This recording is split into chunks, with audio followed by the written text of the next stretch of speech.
Le bruit des valises roulant résonnait dans le terminal 3 comme un tambour de jugement. Bouge plus vite, Mia. Mon père aboya, sa voix assez tranchante pour fendre la foule. Tu nous retiens encore. Avant de commencer, laissez un commentaire et dites-nous d'où vous venez et de quelle ville vous regardez nos vidéos. Et après avoir regardé toute la vidéo, n'oubliez pas de nous dire ce que vous feriez dans cette situation. Soyez honnêtes. Dites-le moi dans les commentaires ci-dessous. Nous lisons tous les commentaires.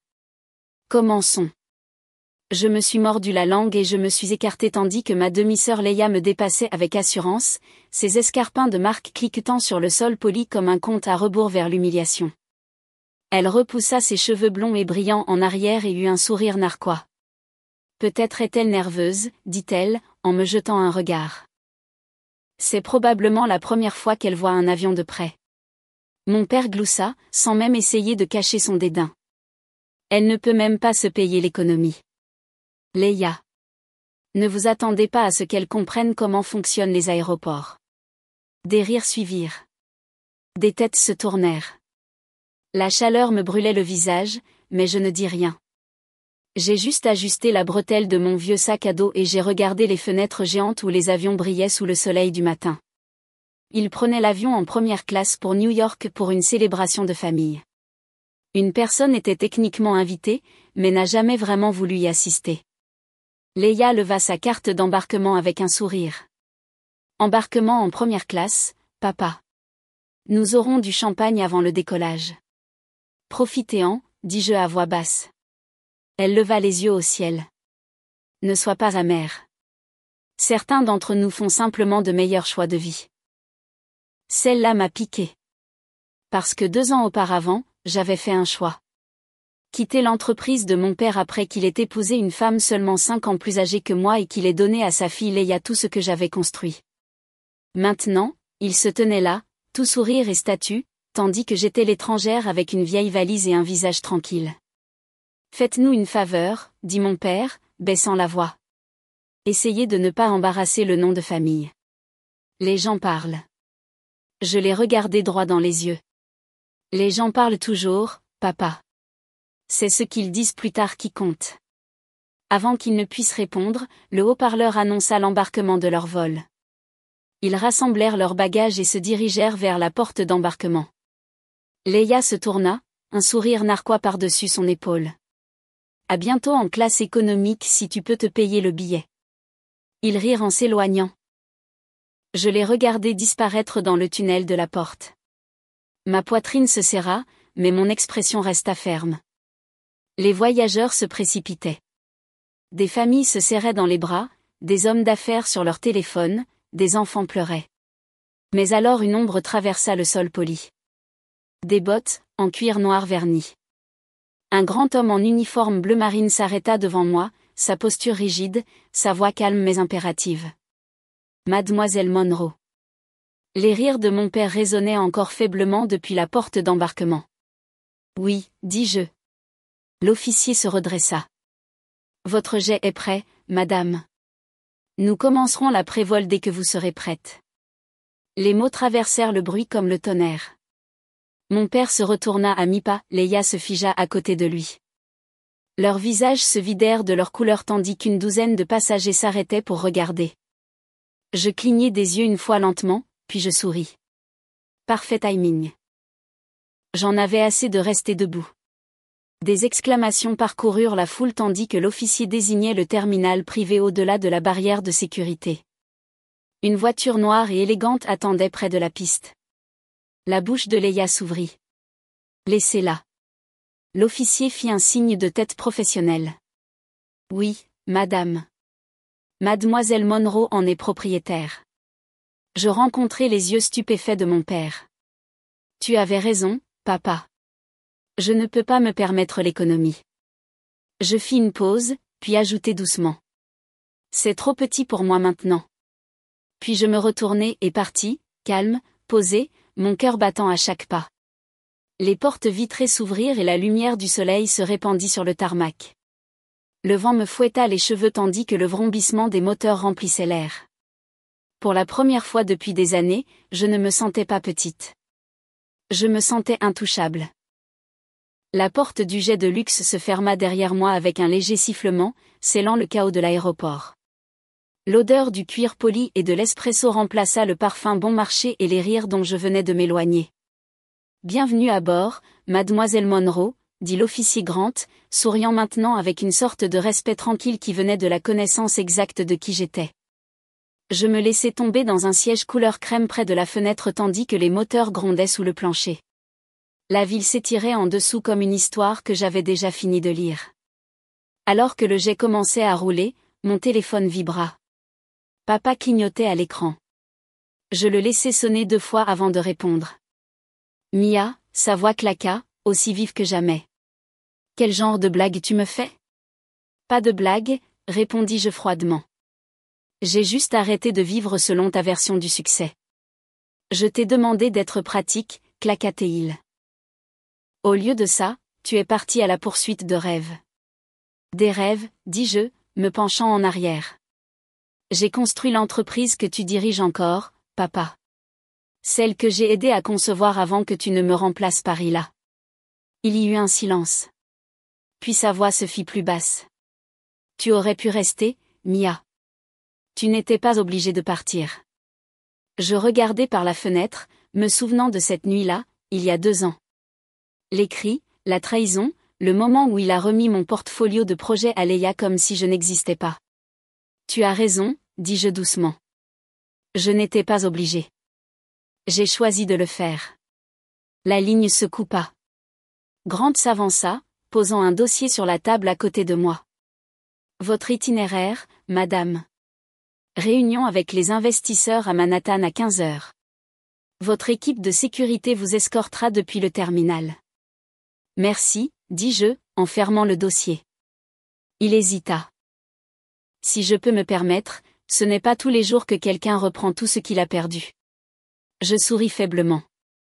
Il ne s'agit pas de le reprendre. Il s'agit de devenir la personne qu'il disait que tu ne serais jamais. Les moteurs rugirent et l'avion s'éleva, doux, puissant, plein de défis. Je regardais les nuages engloutir le sol, mon reflet pâle dans le verre. Il y a 2 ans, j'avais quitté le bureau de mon père avec rien d'autre qu'un ordinateur portable, une poignée de contacts, et une promesse à moi-même que je ne supplierais plus jamais personne pour une chance. Pendant que Leia faisait étalage de sa nouvelle vie sur les réseaux sociaux, je travaillais la nuit, codant, concevant, construisant une start-up en laquelle personne ne croyait. Quand les investisseurs riaient, je continuais. Quand la banque refusa mon prêt, je vendis ma voiture. Quand tout semblait impossible, je me souvenais de cette humiliation dans le conseil d'administration de mon père. Ces mots exacts, tu n'y arriveras jamais sans moi. Mais j'y suis arrivé. Et maintenant, cette idée idiote qu'il s'était moqué, une petite entreprise de logistique y a nommé Monrovia System, était devenue une solution technologique mondiale d'une valeur de centaines de millions. Chaque insulte, chaque rire, chaque porte claquée au visage a construit la femme assise dans ce jet. La voix de mon assistante résonna par l'intercom. Madame, les médias de New York appellent. Ils ont entendu dire que vous assisterez au sommet mondial de la technologie ce soir. Voulez-vous faire une déclaration? Je jetai un nouveau coup d'œil à l'écran de mon téléphone. Un autre message de mon père. Juste un mot cette fois. Comment? J'écrivis en retour en étant tout ce que tu pensais que je ne pouvais pas être. Puis j'envoyai. Le jet trancha les nuages tandis que la lumière du soleil baignait la cabine d'or. Mon reflet dans le verre semblait plus âgé, plus calme, plus fort. Pendant des années, je les avais laissés me définir comme la discrète, la fille oubliée. Mais maintenant, ils devaient réapprendre mon nom sur les panneaux publicitaires et les gros titres dans tous les coins du monde des affaires. Et ce soir, lorsque j'atterrirais à Manhattan, la même famille qui s'était moquée de moi dans le terminal serait au même sommet parrainée par ma société. Ils ne le savaient pas encore. Je souris tandis que la ligne d'horizon de la ville commençait à s'élever au loin. Le véritable décollage n'avait pas seulement eu lieu dans les airs. Il avait commencé le jour où j'étais parti de chez eux. Les roues du jet effleurèrent la piste avec un doux bourdonnement tandis que le ciel de Manhattan brillait devant moi comme un défi. J'expirai lentement, me rassemblant. Ce soir n'était pas seulement un événement d'affaires. C'était une clôture. Grant me raccompagna dans le terminal privé jusqu'à un SUV noir en attente. Au moment où la porte teintée se ferma, mon assistante Sophie se tourna depuis le siège avant, tablette à la main. Tout est prêt, madame. Le sommet mondial de la technologie commence dans 2 heures. Vous ouvrirez l'événement en tant que conférencière principale. Parfait, dis-je, le ton calme, bien que mon pouls ait son propre rythme. Et la liste des invités. Elle sourit d'un air entendu. Richard Monroe et sa fille ont confirmé leur présence ce matin. Bien sûr qu'ils l'ont fait. Mon père n'a jamais refusé une occasion de publicité. Ce qu'il ne savait pas, ce que personne ne savait encore, c'est que Monrovia System ne parrainait pas seulement le sommet. Elle le possédait cette année. Alors que le SUV glissait dans les rues de la ville, j'aperçus des panneaux publicitaires affichant le logo de mon entreprise, bleu néon sur noir nuit. Il y a 2 ans, j'étais la fille invisible. Ce soir, j'étais le titre. Quand nous nous arrêtâmes devant le lieu couvert de verre, les lumières des appareils photo scintillaient comme 1000 battements de cœur. Les journalistes s'agglutinaient à l'entrée. Je sortis sous les flashs, portant une robe bleu marine élégante, pas de marque de designer mais confiante, élégante, la mienne. Un journaliste cria, « Mademoiselle Monroe, est-il vrai que Monrovia System a acheté le réseau mondial de la technologie ?» Je rencontrai son regard et souris faiblement. Disons simplement que j'aime posséder les endroits où je n'ai jamais été autorisé à entrer. À l'intérieur, des lustres scintillaient au-dessus des sols en marbre. Les conversations bourdonnaient. Costumes, champagne, égaux, tout le même monde qui s'était moqué de moi dans ces salons. Et là, je les vis de l'autre côté du hall. Mon père, Richard Monroe, était en pleine conversation avec un groupe d'investisseurs. Sa nouvelle femme, aussi élégante que jamais, se tenait à côté de lui. Leia rôdait à proximité dans une robe rouge, souriant pour attirer l'attention, ses rires résonnant tout comme à l'aéroport. Il ne m'avait pas encore vu. Mademoiselle Monroe, appela un annonceur, s'avançant sur la scène. Accueillons la conférencière principale de ce soir, la PDG de Monrovia System. La foule applaudit. Mon père se tourna vers la scène, applaudissant poliment jusqu'à ce qu'il se fige. La lumière du microphone éclaira mon visage. La reconnaissance frappa son expression. La main de Lila lâcha son verre. « Mia » murmura-t-elle. Je souris calmement, mes talons silencieux sur la scène alors que je montais à la tribune. Bonsoir à tous. Il y a 2 ans, on m'a dit que je n'appartenais jamais à cette pièce. Ce soir, mon entreprise la parraine. L'audience rit légèrement, impressionnée. Mais je ne plaisantais pas. Je regardais directement mon père en continuant, ma voix inébranlable. J'ai bâti Monrovia System à partir d'un simple ordinateur portable et d'un coin de café. Pas d'héritage, pas d'investisseur, juste de la détermination et le souvenir d'avoir entendu dire que je n'étais pas assez. Le visage de Leia se tordit, mais je continuai. Les gens demandent souvent ce qui motive le succès. Pour moi, c'était simple. L'humiliation est un professeur plus bruyant que le privilège. Les applaudissements s'élevèrent, épars, sincères. Les mains de mon père restèrent figées à mi-chemin. Après le discours, alors que la foule se mêlait, il s'approcha lentement, prudemment, comme s'il traversait un terrain ennemi. « Mia, je ne savais pas que tu avais réussi. » Je l'interrompis, le ton doux mais tranchant. « Non, tu ne le savais pas. Tu étais trop occupé à célébrer mon remplacement. » Leia s'avança. « Nous ne voulions pas. »« Vous vouliez dire chaque mot, » dis-je doucement. À l'aéroport, au bureau, chaque fois que tu riais de ce que tu pensais être un échec, mais tu as oublié. Certains d'entre nous se reconstruisent en silence. Mon père regarda le sol. « Tu es toujours ma fille. » Je hochai la tête. « Oui, juste pas celle que tu as élevée. » Alors que l'orchestre commençait à jouer, la foule tourbillonnait autour de nous. Des partenaires commerciaux me serraient la main, des journalistes demandaient des interviews. Mon père se tenait perdu dans les lumières, réalisant que la hiérarchie avait changé. Ce soir, je n'ai pas seulement gagné. J'ai réécrit l'histoire, et ils ont été forcés de la regarder se dérouler. La nuit s'était atténuée à un doux murmure de musique et de conversation. Les investisseurs portaient des toasts. Les journalistes griffonnaient, mais au cœur de la grande salle de bal, Richard Monroe se tenait figé, regardant la fille qu'il avait autrefois dédaigné commander désormais tous les feux de la rampe.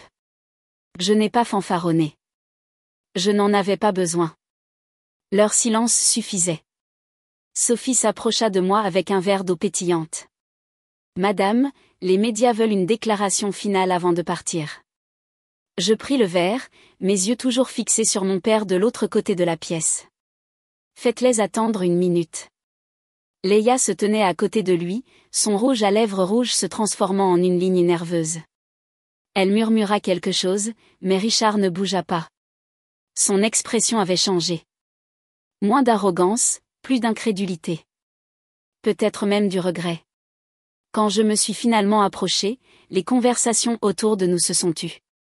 Il redressa sa veste, essayant de retrouver sa dignité d'antan. Mia, dit-il doucement. J'aurais dû le savoir.